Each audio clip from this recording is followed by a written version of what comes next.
여러분 안녕하십니까?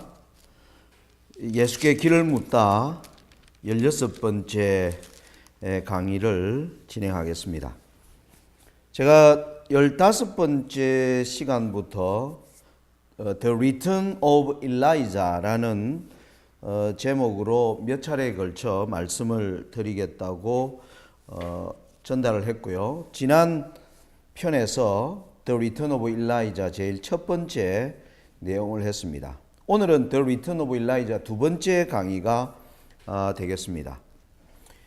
저희들이 왜 엘리야에 관하여 기록한 구약의 성경 말씀을 지금 살피려고 하느냐 하면 몇 가지 이유를 우리가 찾을 수가 있겠는데요. 첫 번째는 하나님께서 말라기서의 맨 마지막 말씀에 여호와의 크고 두려운 날에 내가 선지 엘리야를 너희에게 보내겠다라는 그 하나님의 약속에 의하여 예수님의 초림을 준비하기 위한 침례 요한이 엘리야의 심령과 능력으로 말라기서의 말씀을 따라 예수님의 길을 예비한 자임을 우리가 알고 있고, 또 예수님의 재림을 이제 지금 준비하는, 그리고 하나님의 나라가 이 땅에 임하기 위하여 그 길을 예비하는 마지막 여자의 남은 자손의 이 사명이 바로 말라기서에 약속된 엘리야의 사명과 우리가 연결되어 있다라고 생각하는 것입니다. 그래서 우리 제7안식일 예수 재림교회는 엘리야가 가졌던 부흥과 개혁이 오늘날 재림교회에서 가장 시급한 과제이며, 또 이러한 부흥과 개혁을 통하여 한 백성이 준비되고 그 준비된 백성을 통하여 하나님께서 마지막 선악의 대쟁투를 끝낸다 하는 이러한 마지막 영적 시나리오에 대한 그림을 이해하고 있는 백성이 바로 저와 여러분이 속한 제7안식일 예수 재림교회입니다. 그래서 우리에게 주어진 엘리야의 사명을 이해하기 위하여 우리는 엘리야의 생애를 살펴보아야 하고요. 그리고 또 이 엘리야를 우리가 이해하기 위해서는 엘리야가 출현하게 된 시대적 배경을 우리가 검토하고, 그리고 엘리야는 어떤 시대적 분위기 앞에서 하나님의 사업을 어디에 포커스를 맞추고 그 일을 하였는가 하는 것을 살피는데 목적이 있다고 하겠습니다.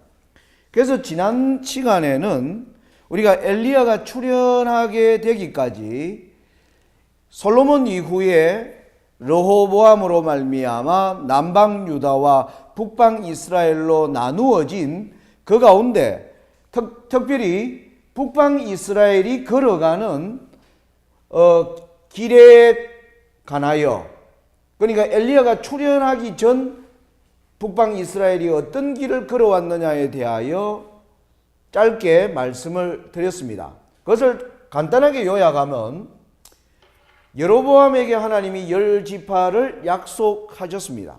그런데 여로보암이 이스라엘의 왕이 되었을 때 그는 하나님께로 돌아가는 것이 참된 백성들을 부흥하게 하고 나라를 부강하게 하고, 그리고 나라를 계속적으로 발전하게 하는 그 모든 기초는 하나님의 말씀을 왕이 배우고 그 하나님의 말씀을 따라 나라를 통치하는 것이 바로 나라를 강하게 하는 길임을 하나님께서 솔로몬의 예를 통하여 여로보암에게 보여주었지만은, 여로보암은 그의 권좌에 앉자마자 하나님을 떠나는 모습을 보게 됩니다. 이 여로보암의 길을 여로보암의 아들 나답도 그 길을 걸어가게 되자 이 나답은 바하사에게 죽임을 당하면서 여로보암의 가계의 약 22년 통치가 끝납니다.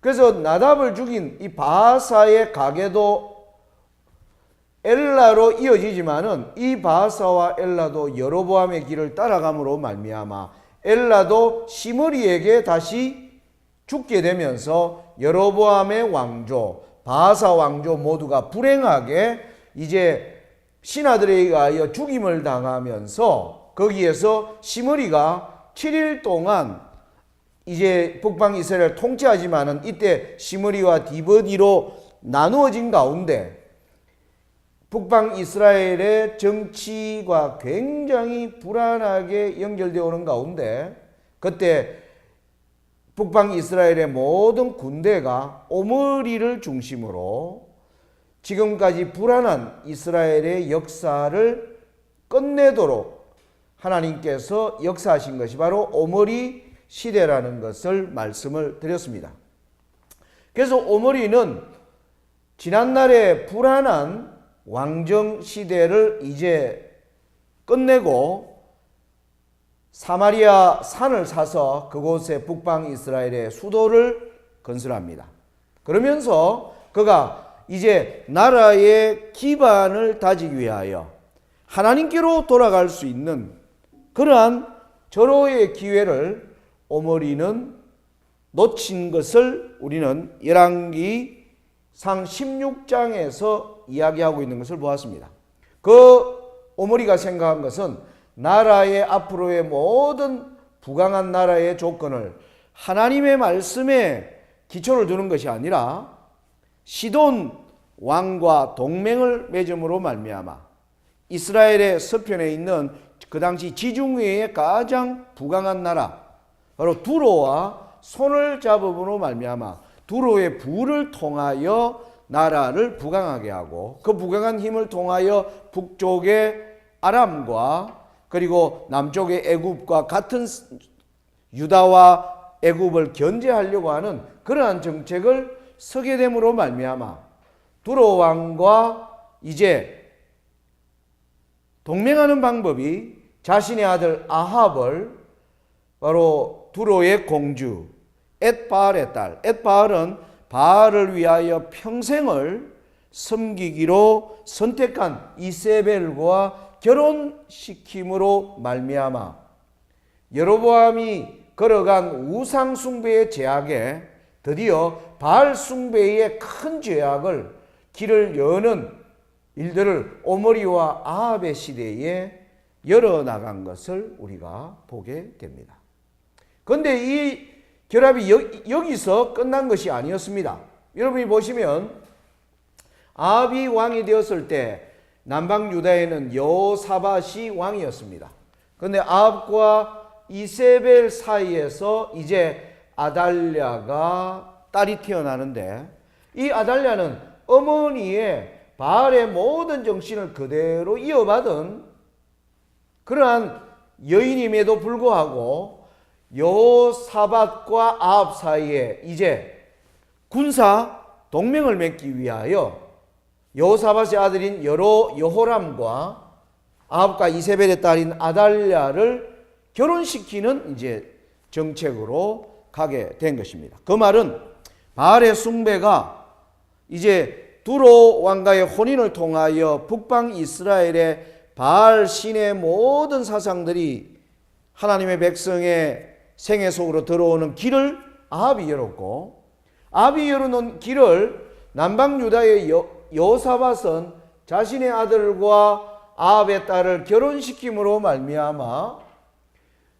바알의 사상이 남방 유다에도 들어올 수 있는 길이 열리게 되는 이 시대에 하나님이 엘리야를 세웠다는 것입니다.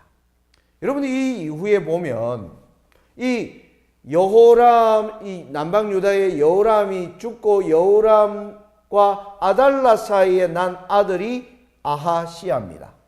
그런데 아시아가 조기에 죽게 되자 이후에 아달랴는 자기 아들을 이어 자기가 스스로 나라를 8년 동안 통치하면서 드디어 아달랴가 유다의 왕이 되고 온 남방 이제 유다까지도 이 점점 타락의 길을 걸어가면서 나중에 북방 이스라엘이 이제 722년에 아수르에 망하는 것처럼 남방 유다는 605년부터 587년에 이르는 느부갓네살 왕의 3차 침공으로 말미암아 바벨론에 멸망하는 이 모든 길을 열어간 자가 바로 오므리의 두로와의 동맹, 자기 아들을 이세벨과 결혼시켰고, 그리고 그 사이에 난 아달랴를 또 유다 왕 여호사밧의 아들 여호람과 결혼하면서 두 민족이, 이스라엘 민족, 북방 이스라엘과 남방 유다 모두가 멸망할 수밖에 없는 길을 열어간 시대가 바로 오므리로 이어지는 아합의 시대였음을 우리가 이해해야 할 것입니다. 자, 이러한 배경에 이제 열왕기상 17장에 엘리야가 갑작스럽게 등장하는 것을 우리가 보게 됩니다. 여러분, 엘리야의 시대에 관하여는 여러분들이 아마 자주 목사님들로부터 이 엘리야에 관한 기록에 관하여는 많은 분들이 또 설교를 하고 있고, 또 엘리야가 가졌던 여러 경험들은 많은 분들에게 익히 알려져 있습니다. 그래서 제가 익히 알려진 부분은 간략하게 정리만 하고 넘어가고, 그 어떤 우리가 지금까지 주목하지 않은 부분에 관하여 좀 우리가 살펴보려고 합니다. 여러분들이 이 열왕기상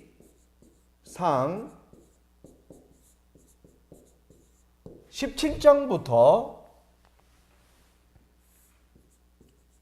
열왕기하 2장까지의 엘리야의 시대에 대한 기록들이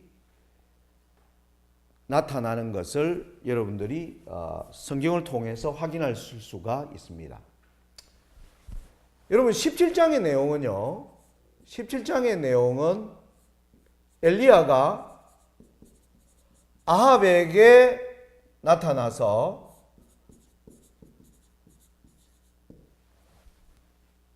내 말이 있지 아니하면 이 땅에 우로가 있지 아니하리라 하는 약 3년 반 동안에 우로가 내리지 아니라는 하늘의 심판의 선고를 내리는 장면을 우리는 17장에서 봅니다. 그 후반에는 이제 우로가 내리지 않는 그 기간 동안 엘리야가 하나님에 의하여 어떻게 보호를 받는가 하는 내용들이 기록이 되어 있습니다. 여러분들이 주로 잘 아시는 내용으로 구성되어 있습니다. 18장으로 가면 드디어 3년 6개월이라는 긴 기간에 이제 우로가 내리지 않는 이 일을 통하여 온 이스라엘, 아합이 온 신하를 동원하여 엘리야를 찾고자 할 때 하나님께서 드디어 엘리야에게, 아합에게 더 이상 숨어 있지 말고 아합에게 나타나 보이라 하는 여호와의 명령을 따라 갈멜산에 바알과 아세라의 모든 선지자를 모아서 여호와가 참 하나님인지 아니면 바알이 참 신인지 모든 이스라엘 백성들로 친히 하나님께서 이 땅에 참된 신이시며, 그리고 이 땅을 번영케 하는 모든 것들이 하나님으로부터 이르러 온다는 사실을 온 백성에게 알게 하는 내용들이 기록되어 나옵니다. 그래서 18장의 내용들은 성경 어린이 이야기책에도 가장 많이 등장하는 얘기들이 여기 나옵니다. 그래서 850명의 우상숭배의 거짓 선지자들과 싸우는 엘리야의 영웅적 모습이 18장에 기록되어 나오고, 그리고 그 이후에 백성들이 엘리야의 기도를 들으시는 하나님의 사역을 현저히 목도한 백성들이 자기들의 손으로 바알과 아세라의 선지자 850명을 죽이고, 그리고 드디어 엘리야가 이제 기도한 적, 지금까지 거쳤던 하늘의 비와 모든 것들이 하늘이 닫힌 하늘처럼 되어 있던 그 하늘에 수많은 비가 쏟아지는 역사를 우리는 18장에서 보게 됩니다. 자, 그러면서 19장에는 이 갈멜산 이후에 이스라엘의 개혁이 일어나리라고 기대했던 엘리야는 개혁에 대한 참담한 실망을 경험하는 내용이 19장에 나옵니다. 자신을 죽이려고 하는 이세벨의 등등한 기세, 그리고 여호와께서 참 하나님을 보았음에도 불구하고 하나님의 편에 굳건히 일어나는 사람이 없는 그 현실을 본 엘리야가 깊은 실망을 가지고 브엘세바까지 도망가는 아주 참담한 이야기가 19장에 나오며 19장에서는 이 엘리야를 하나님께서 호렙산에서 만나시는 장면이 19장입니다. 자, 그래서 17, 18, 19장은 많은 교인들에게 잘 알려져 있습니다. 근데 여러분 이제 보면 20장부터 이제 여기 열왕기하 2장까지 이어지는 이 내용에 대해서는 잘 우리가 17, 18장, 19장만큼 연구되어 있지 않고 자주 설교도 자주 이루어지지 않는 장이 바로 이 장입니다. 저희들이 이제 좀 살피려고 하는 그 주된 내용은 이제 20장부터 2장에 이어지는 엘리야의 사역, 그리고 엘리야 이후에 엘리사로 이어지는 열왕기하 2장, 3장부터 11장까지의 엘리사의 이 사역의 의미가 오늘 마지막 때를 살아가는 우리에게 여호와의 크고 두려운 날에 이르기 전에 선지 엘리야를 너에게 보내겠다는 그 하나님의 엘리야의 정신은 오늘 우리에게 어떤 것으로 우리가 이해하고 또 우리의 준비를 어디에 초점을 맞추어서 준비해야 되는지를 살피려고 하는 것입니다. 자, 그런데 말씀드린 것처럼 17, 18장 이 3장은요, 이 19장 3장은 약 아합 왕 시대에 약 3년 반 동안에 있었던 사건이 기록되어 있습니다. 근데 여러분 20장부터 2장까지는 정확히 몇 년이 지나갔다는 것은 성경에 이 아합 몇 년 그 기록이 없습니다. 그 기록이 없기 때문에 정확한 연대를 추정하기 어렵지만은 아무튼 아합과 그리고 아시아를 거치고 여호람 때에 엘리야가 성천합니다. 그래서 이 기간이 최소한 10년 이상의 시간이 갈멜살 사건 이후에 엘리야가 성천하기까지 10년 이상의 시간이 흘러간 그 기록이 열왕기상 20장부터 열왕기하 2장까지의 내용이라는 것입니다. 자, 그러면 여기에서 우리가 아는 것은 엘리야가 그러면 3년 반의 사역 이후에 성천하기까지 10여 년의 엘리야의 사역은 어디에 집중되어 있었는가? 이것이 오늘 마지막 시대를 살아가는 저와 여러분의 연구에 아주 중요하다는 사실입니다.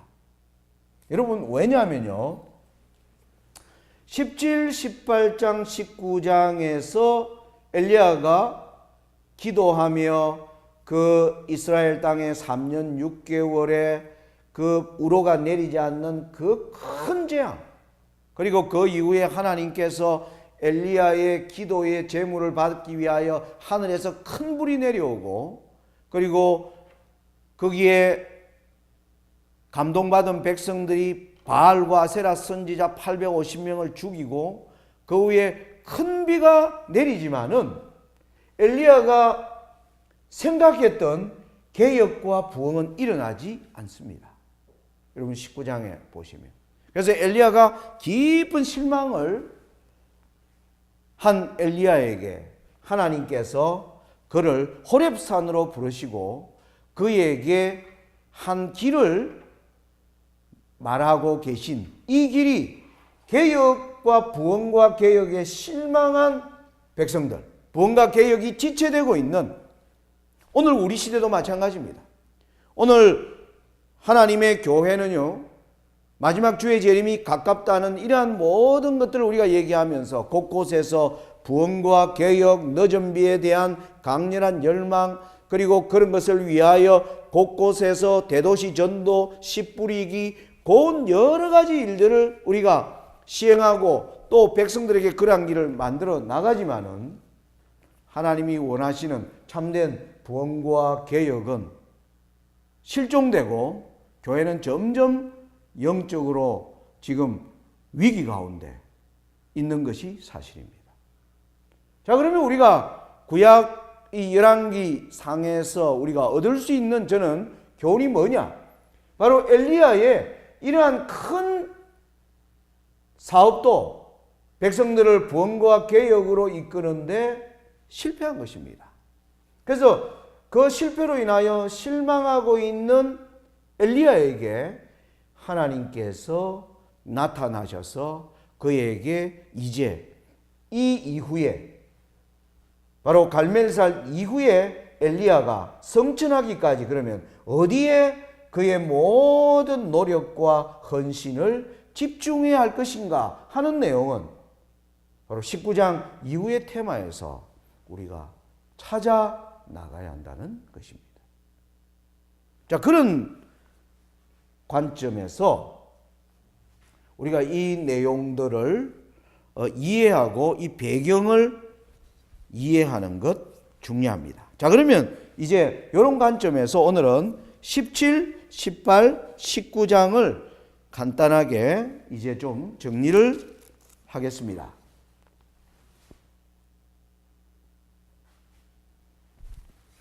자, 여러분 17장을 한번 펴보시기 바랍니다. 열왕기상 17장입니다. 1절입니다. 길라앗에 우거하는 자 중에 디셉 사람 엘리야가 아합에게 고하되 나의 섬기는 이스라엘 하나님 여호와의 사심을 가리켜 맹세하노니 내 말이 없으면 수년 동안 우로가 있지 아니하리라 하니라. 여러분 여기 열왕기 왕상 17장 1절에 보면 길르앗 산중에 우거하는 엘리야가 출현하는 장면이 나옵니다. 자, 엘리야가 갑작스럽게 하나님의 능력을 힘입어 아합의 면전 앞에 서게 되었습니다. 그때 엘리야가 전하는 기별이 여기 보니까 나의 섬기는 이스라엘 하나님 여호와의 사심을 가리켜 맹세하노니 내 말이 없으면, 여러분 여기 열왕기하 17장 1절에 엘리야가 얘기한 내 말이 없으면, 자, 이 내 말은 하나님의 말씀입니까? 엘리야가 하는 말입니까? 여기 문맥으로 보면 엘리야의 말입니다. 그러니까 엘리야가 아합에게 어떤 말을 했느냐 하면 내가 여호와의 사심을 가리켜 내가 당신에게 말하는데 내 말이 없으면 당신이 다스리는 이 땅에 우로가 있지 않을 것이다. 그 말은 우로가 다시 있으려면 내 입에서, 하나님의 입이 아니라 자신의 입에서 드디어 비가 내린다고 하는 이 말이 있기까지는 비와 있을 어떠한 하늘로부터 하나의 물방울도 떨어지지 않는 참담한 시절이 오게 될 것을 엘리야가 선언한다는 말입니다. 여기 엘리야가 왜 여호와의 사신으로 가서 이렇게 말씀하는 게 우리가 옳지 않습니까? 우리가 일반적으로 보면 하나님이 우리가 모세를 부르실 때 여호수아에게, 사무엘에게 하나님께서 백성들에게 전할 말씀을 주실 때 언제나 보면 너는 가서 전해라, 여호와께서 가라사대 여호와께서 이렇게 말했다라고 전하라. 이게 구약 성경에서 기별을 전달하는 자들에게 하나님이 전하는 방식인데, 엘리야에게는 하나님이 엘리야를 아합에게 보내면서 하나님을 맹세하면서 그 나오는 말은 하나님의 말이 아니라 엘리야의 입에서 나오는 말로 북방 이스라엘의 저주를 선언하게 하셨다는 사실입니다. 그럼 그것을 우리는 어떻게 이해할 수 있을까요? 자, 왜 이런 말을 했느냐 하면 엘리야는 오므리와 아합으로 이어지는 그 여로보암으로 말미암아 하나님을 떠나가는 북방 이스라엘, 그로 말미암아 나라가 수십 년 동안 불안하고 왕정이 제대로 서지 못하고 신하들에게 죽고 또 반역이 일어나고 쿠데타가 일어나는 그러한 아주 혼란한 정세에서 하나님께서 오므리에게 평안의 시대, 나라를 든든하게 만들 수 있는 기회를 주었을 때 오므리가 그 기회를 걷어차버리고 두로 왕과 동맹을 맺으면서 여로보암의 제약도 모자라 이제 바알신까지 끌어들이는 이런 제약의 시대로 북방 이스라엘이 걸어가면서 백성들의 삶과 모두에게는 아주 신속하게 하나님의 참된 말씀이 떠나가고 이제 이세벨이 그 왕궁에 이제 국모로 앉게 되면서 여호와의 선지자들을 이제 죽이는 그러한 시대가 이르러오는 걸 엘리야가 본 것입니다. 여러분, 이 이세벨이 하나님의 선지자들을 어떻게 죽이려고 한 내용은 18장에 보면 아합의 신하 오바댜가 이 엘리야를 만나서 하는 얘기 가운데 이런 말씀이 나옵니다. 13절, 열왕기상 18장 13절 보시면 이세벨이 여호와의 선지자들을 죽일 때에 내가 여호와의 선지자 중에 100인을 50인씩 굴에 섬기고 떡과 물로 먹인 일이 내 주께 들리지 아니하였나이까.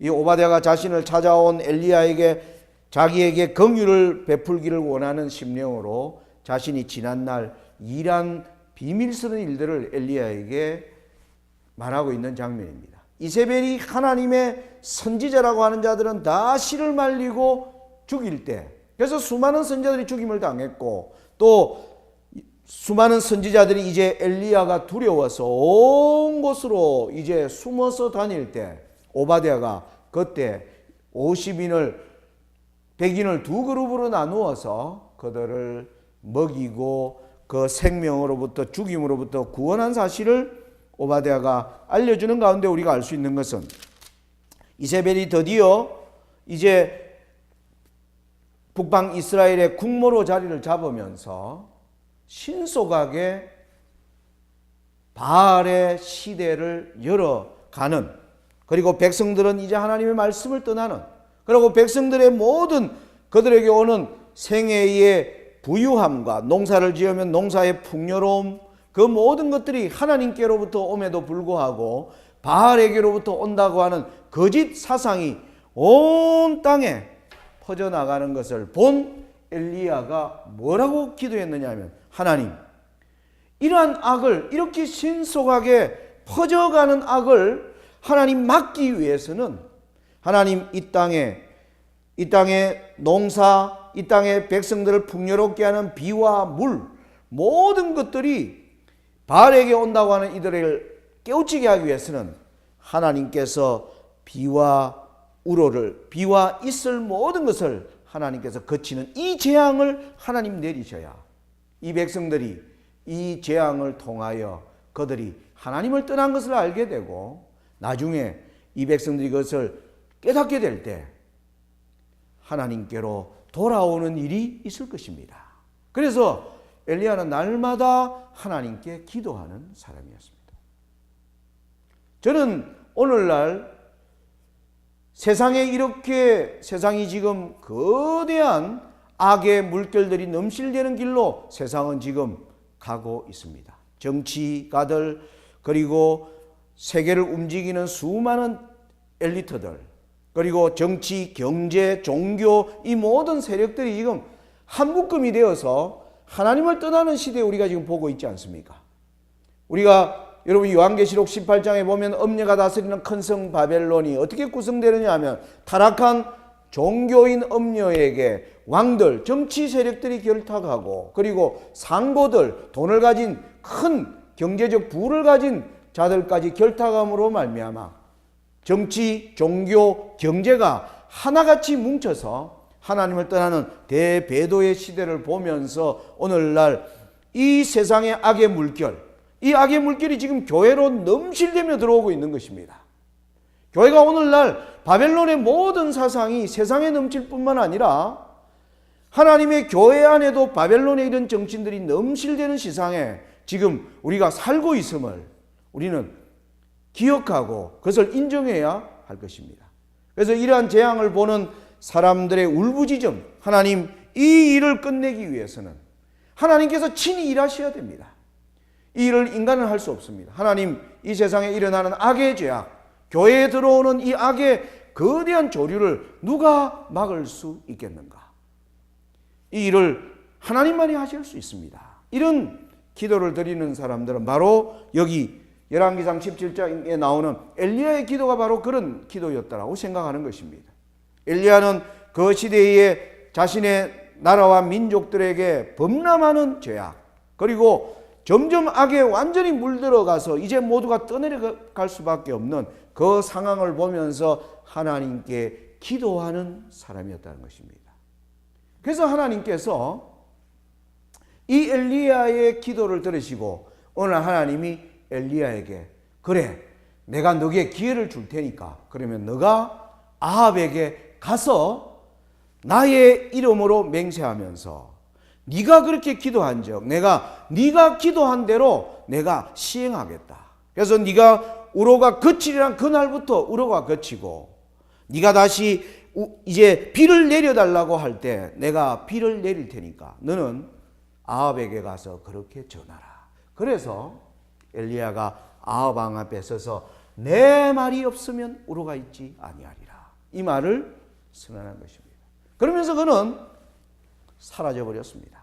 그 이후에 하나님은 그를 그리 시냇가로 사르밧 과부 집으로 그 북방 이스라엘은 드디어 그날부터 정말 비가 오지 않으면서 이 엘리야를 이제 잡으라고 하는 엘리야를 찾으라고 하는 수배령이 온 이스라엘에 방방곡곡 이제 방이 붙었고 엘리야의 이름과 엘리야의 어떤 모습이나 이런 것들이 모든 군인과 백성들에게 이제 몇 년 동안 회자되는 시대를 걸어간 것을 우리가 영적으로 이해할 수가 있는 것입니다.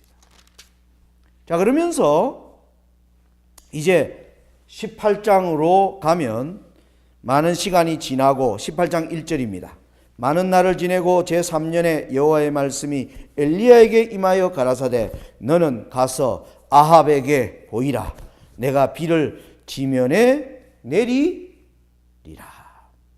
그래서 엘리야가 이제 여호와의 명령을 따라 아합을 찾아가기 위하여 그 신하 오바댜를 만나서 이제 자신이 어디에 있음을 알리고 그것을 전달한 오바댜로 인하여 아합이 만나는 장면을 우리는 이제 18장 1절부터 19절에서 확인할 수가 있습니다.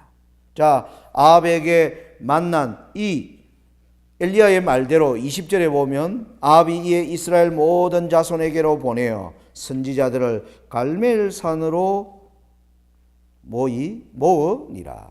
그래서 우리가 21절부터 이제 40절까지 갈멜산에서 바알과 세라의 선지자 엘리야가 여호와의 이름을 두고 바알의 또 이름을 두고 이제 그 신들의 이름으로 번제를 드려서 누가 그 제물을 간합하는가를 통하여 참된 신을 판별하자.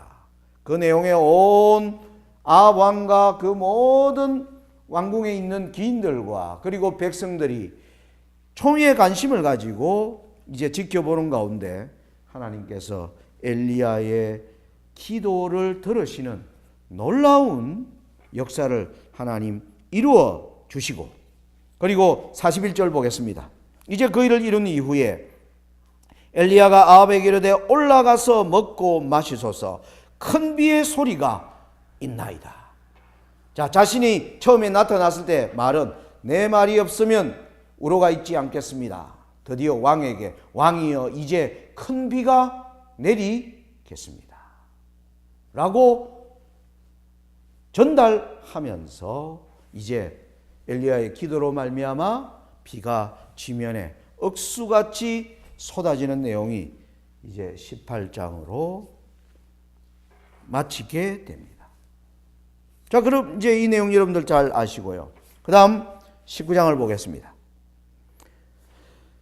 19장 1절입니다. 아합이 엘리야의 무릇 행한 일과 그가 어떻게 모든 선지자를 칼로 죽인 것을 이세벨에게 구하니 이세벨이 사자를 엘리야에게 보내 이르되 내가 내일 이맘때에는 정녕 너 생명으로 저 사람들 중 하나의 생명 같게 하리라. 아니하면 신들이 내게 벌 위에 벌을 내림이 마땅하니라 한지라. 저가 이 형편을 보고 일어나 그 생명을 위하여 도망하여 유다에 속한 브엘세바에 이르러 자기의 사환을 그곳에 머물게 하고 스스로 광야로 들어가 하룻길쯤 행하고 한 로뎀나무 아래 앉아서 죽기를 구하여 가로되 여호와여 넉넉하오니 지금 내 생명을 치하옵소서. 나는 내 열조보다 낫지 못하니이다 하고. 여러분 열왕기상 우리 19장에 이 내용을 우리가 살피면 여러분 여기 지도를 보시면요. 여러분 여기 엘리야가 바로 나타난 여기가 사마리아입니다. 사마리아. 그래서 엘리야는 아합이 있는 도성을 중심으로 이 머깃도 여기서부터 주로 백성들이 이곳에서 아합이 머문 자리들입니다.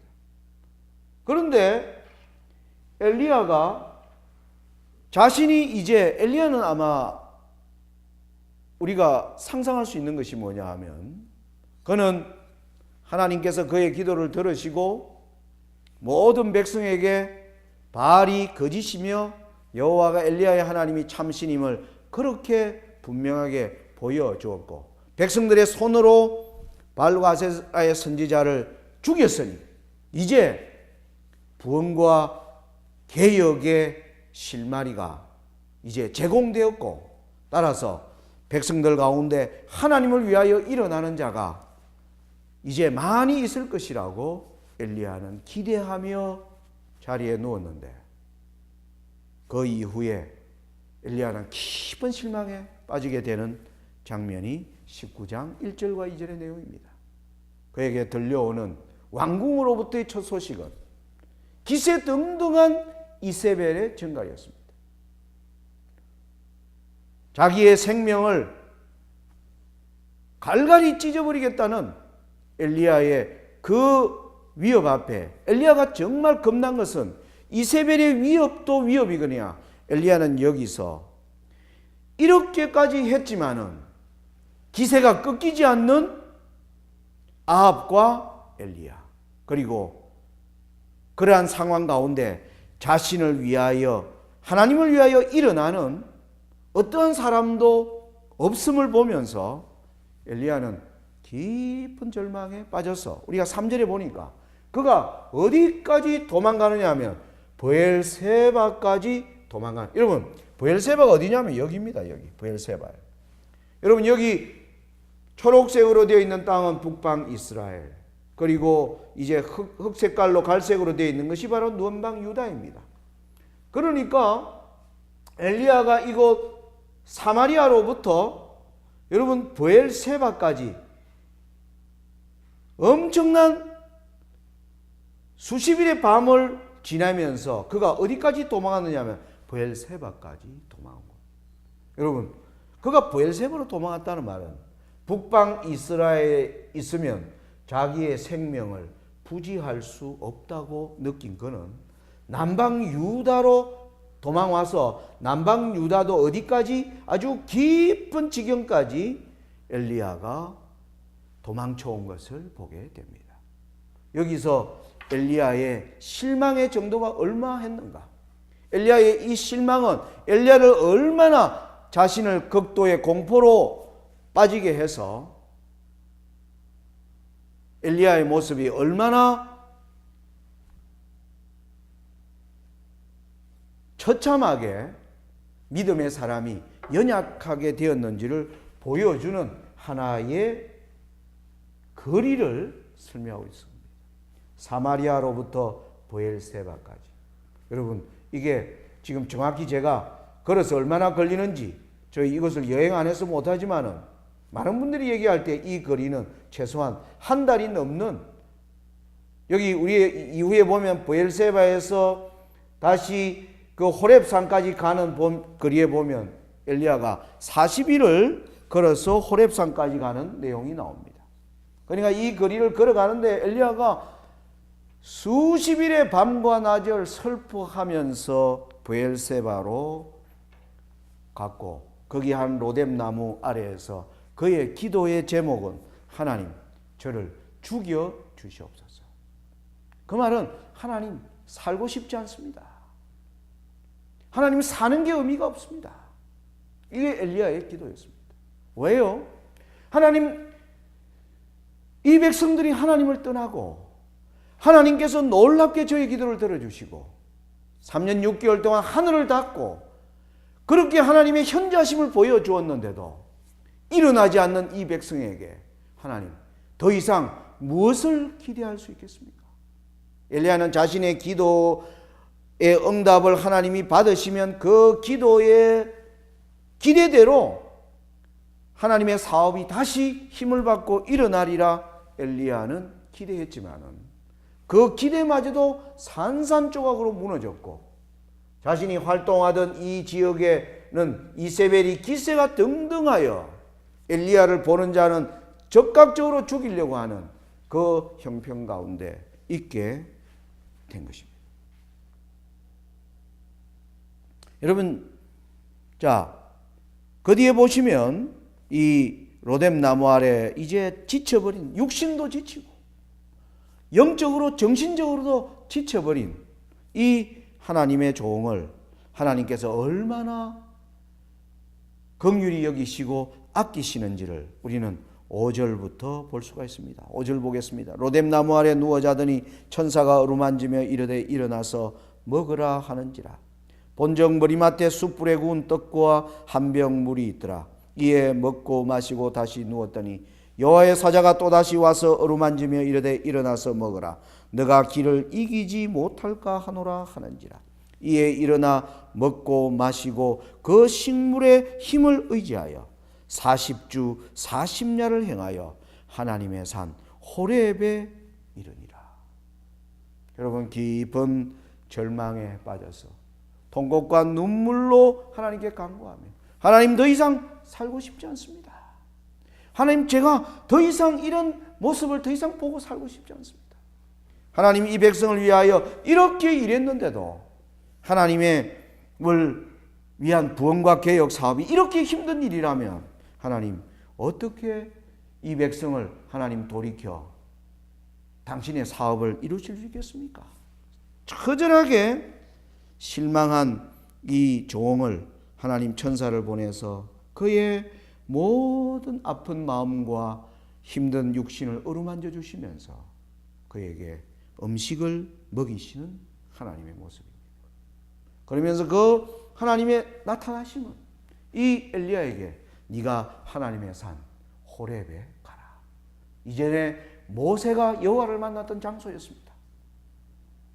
모세도 호렙산에서 여러분 출애굽기 3장에 보면 불타지 않는 가시덤불에 그 여호와를 만날 때 백성들의 그 애굽의 심각한 노예에 빠져서 아브라함과 이삭과 야곱에게 주신 모든 약속을 잃어버린 그 백성, 그 이후에 요셉으로 말미암아 그들이 애굽 땅에 왔지만은 그 요셉의 마지막 기도는 너희들이 살 땅은 이 애굽이 아니라 언젠가 하나님이 부르실 때 우리가 나가야 된다. 그러면서 자신의 유고를 장사하지 않도록 하는 이 모든 정신이 다 사라져버린 그 백성을 보면서 실망하며 이 이스라엘의 장래가 어떻게 될까라고 고민하는 그 종에게 나타난 것이 바로 그 호렙이었습니다.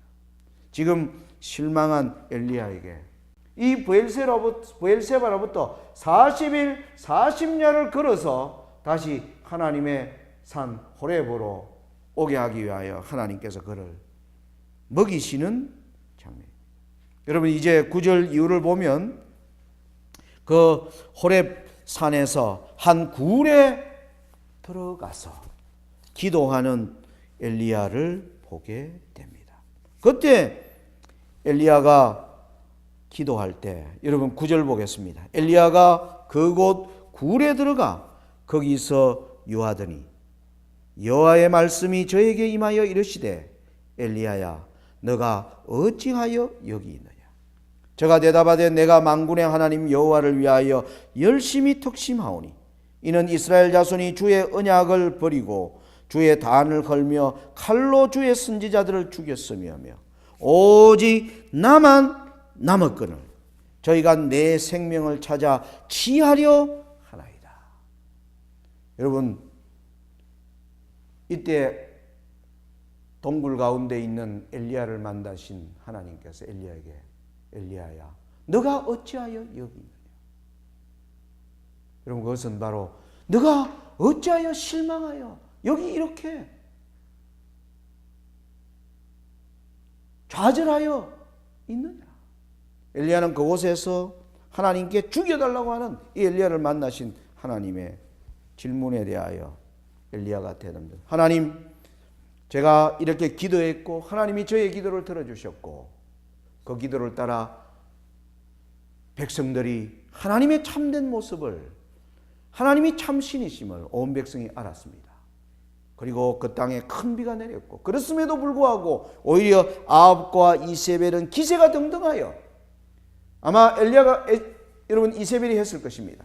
자신의 선지자들이 다 갈멜산에서 죽게 되었다는 소식을 들은 이세벨은 지금 숨어있는 여호와의 선지자들을 샅샅이 찾아서 쳐 죽이는 일대 범죄를 이제 이세벨이 벌리면서 이세벨은 거기서 다시 엘리야를 찾으라. 엘리야를 찾으면 내가 반드시 그를 죽이겠다 하는 이 기세등등한 앞에 엘리야가 도망쳐 와서 기가 죽어 있는 엘리야를 하나님이 만나시는 장면인 것입니다. 그래서 너가 어찌하여 여기 있느냐. 너가 얼마나 용감하게 아합과 그 모든 위협을 네가 지금까지 잘 견딘 너가 어찌하여 여기에 이렇게 낙심한 모습으로 여기 머물러 있는가. 여러분 이 이후에 하나님께서 엘리야를 어떻게 다루시는지를 우리가 보게 됩니다. 하나님이 엘리야를 호렙산 산중으로 부르십니다. 여러분 이후에 보시면 그 산에 섰는데 먼저 여기 보시면 큰 바람이 크고 강한 바람이 이제 산을 가릅니다. 11절부터 보겠습니다. 여호와께서 가라사대 너는 나가서 여호와의 앞에 산에 서으라 하시더니 여호와께서 지나가시는데 여호와의 앞에 크고 강한 바람이 산을 가르고 바위를 부수나 바람 가운데 여호와께서 계시지 아니하시며 바람 후에 지진이 있으나 지진 가운데도 여호와께서 계시지 아니하며 또 지진 후에 불이 있으나 불 가운데도 여호와께서 계시지 아니하더니 불 후에 세미한 소리가 있는지라. 여러분 우리는 부조와 선지자를 통하여 선지자와 왕의 내용을 통하여 이 영적 의미가 뭔지를 잘 알고 있습니다. 엘리야는 자신이 서 있는 그곳에 엄청난 크고 강한 바람에 하나님의 능력을 보여주는 바람 가운데서 여호와 하나님을 만나려고 했지만 거기에는 하나님은 계시지 않았습니다. 그 후에 산이 흔들리는 큰 지진이 일어났지만 그 가운데도 계시지 않았고 자신의 기도를 했을 때 불이 내려오는 그 여호와의 크고 강한 불이 내려왔지만 여호와는 거기 계시지 아니하시고 세미한 조용하게 그에게 임하시는 가운데 하나님의 임재를 경험하게 됩니다. 여러분 이것이 무슨 의미입니까? 이제 하나님께서 여기 엘리야를 교육시키는 것은 네가 지금까지 한 것은 너의 기도를 내가 들었고 그런데 그것은 너의 방법이었다. 내가 너의 방법대로 실행해 줬다. 그런데 그렇게 부흥과 개혁이 일어나는 것이 아니다. 너가 정말 부흥과 개혁을 원한다면 나의 방법이 내 뜻이 무엇인지 네가 그것을 철저하게 배워야 한다. 여러분, 엘리야는 이때 한 가지 배운 게 있습니다. 하나님, 그럼 하나님의 방법이 무엇입니까? 주님, 제가 기도드리고 이 기도대로 하나님이 이루어 주신다면 이 백성이 돌아올 것이라고 하는 이 기대를 이제 제가 접으라고 하는 주님의 말씀을 제가 들어오니 하나님, 저의 생각과 저의 모든 기대를 하나님 앞에 내려놓겠습니다. 그러면 하나님의 방법을 보여주시옵소서. 하나님은 어떻게 일하시려고 하시는 겁니까? 라는 이 자세 앞에 엘리야가 세움을 받은 것입니다. 여러분, 오늘 우리는 예수님의 재림을 앞둔 내 개인의 신앙, 내 가정의 신앙, 내가 속한 교회의 신앙, 내가 속한 이웃과 공동체를 이루어 나가는 이 부흥과 계획을 어떻게 이루어 나갈 것인가? 여러분, 우리는 엘리야와 똑같은 경험 가운데 있을 수가 같은 경험에 있었습니다.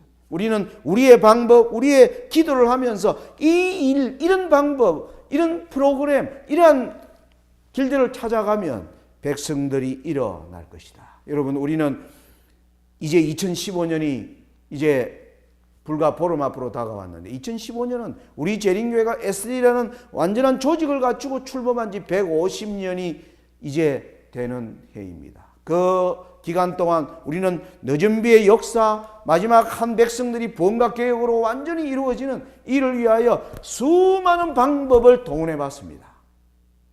그런데 엘리야도 마찬가지처럼 인간의 생각과 기대대로 그 일은 이루어지지 않는 것입니다. 엘리야가 바로 그것을 배워야 했습니다. 그럼 하나님의 방법이 무엇입니까?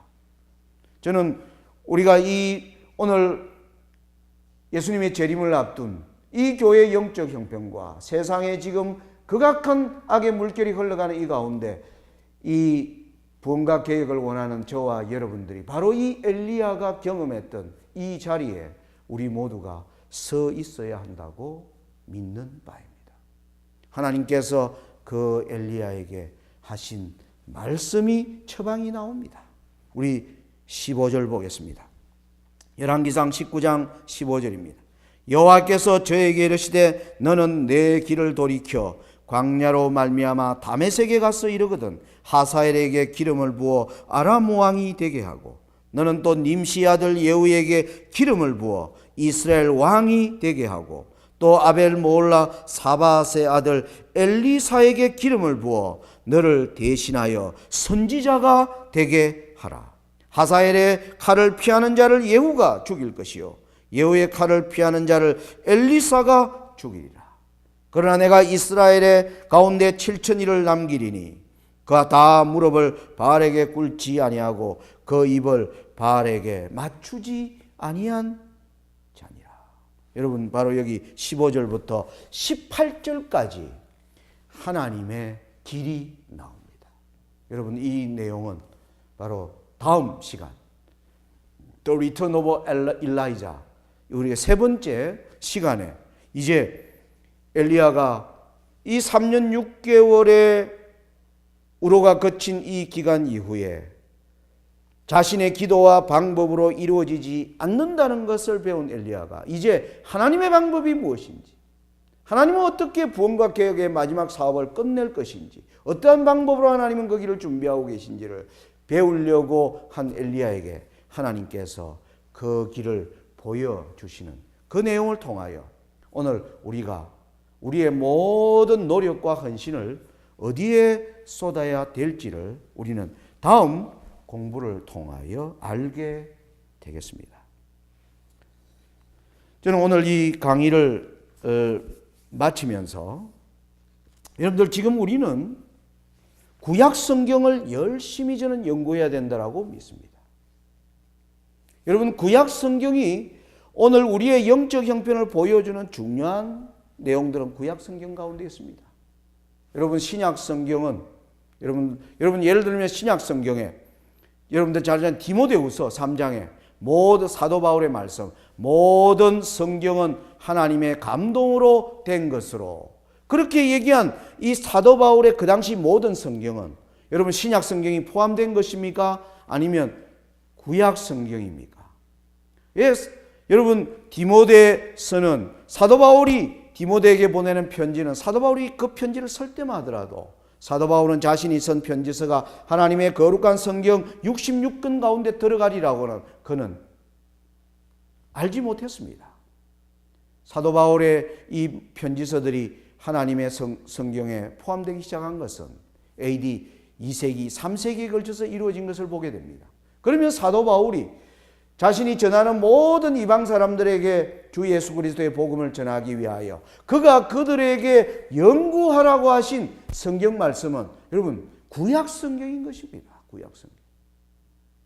이 구약 성경은 오늘 우리의 신앙의 모습, 이 신앙의 모습에서 우리가 어디로 가야 될지를 보여주는 모든 길들이 구약의 열왕의 기록들과 백성들이 걸어간 기록과 선지자들이 걸어간 기록 가운데 그들이 가졌던 경험과 실망을 통하여 그들이 배운 교훈을 통하여 오늘 우리는 이 마지막 시대를 이겨내는 우리의 길을 발견하게 되는 것입니다.